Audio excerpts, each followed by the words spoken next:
Were you scared of that $1,000 drop we had yesterday? I wasn't, and I'm going to go over some on-chain analytics with you that might help quell your fear a little bit.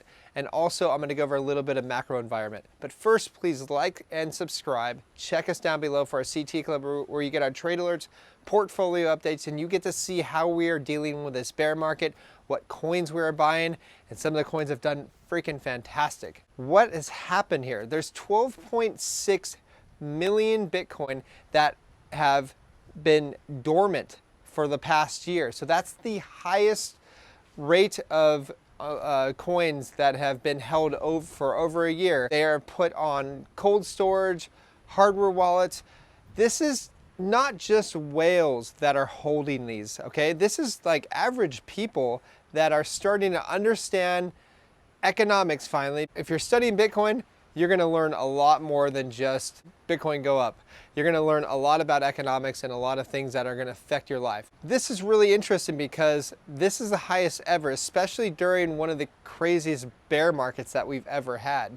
You know, keep in mind, in June, we had the largest capitulation ever, and still these wallets, these 12.6 million Bitcoin have not moved. They're in like cold storage, hardware wallets, they're settled, okay? So I'm not going to repeat myself anymore, but that's really bullish. Why else are people going to be holding more and more Bitcoin in the future? I'm going to go over this right now. So what I explained yesterday is that there's an energy crisis. There's essentially a global energy crisis right now, and it's really going to affect Europe. And it's going to affect the US and other places as well, but mostly Europe and the UK are going to get the brunt of the news articles out there. Energy prices going up over 1,000% in some areas of Europe. You're also having the governments, Germany as well, that just came out yesterday, they're going to give a $65 billion a handout to people to help them with their electricity prices. Well, this is just the beginning because there's ripple effects. So they're going to be bailing out companies, they're going to be bailing out people, they're going to be bailing out themselves as well.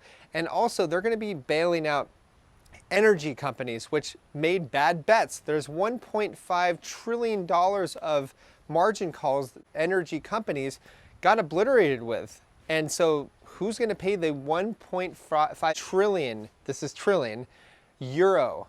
That's going to be central banks. They're going to print it up, and that's going to create so much monetary inflation. That is why Bitcoin is here. That's why, because Bitcoin can't be printed. It doesn't have an elastic supply like fiat does. There's so much fiat that's about to be printed out there to bail people out, bail out governments and all that. You haven't seen anything yet. And that's why, one of the main reasons why I think a lot of people now, new people getting in this space, are going to be holding for a year as well. So that takes off even more and more Bitcoin from exchanges. Like the supply is diminishing big time. I don't think people realize that. Even though we dipped down to 18,000, the supply is diminishing rapidly. And I expect that trend to continue. Anyways, please like and subscribe and check us down below for our CT Club, and I will talk to you soon.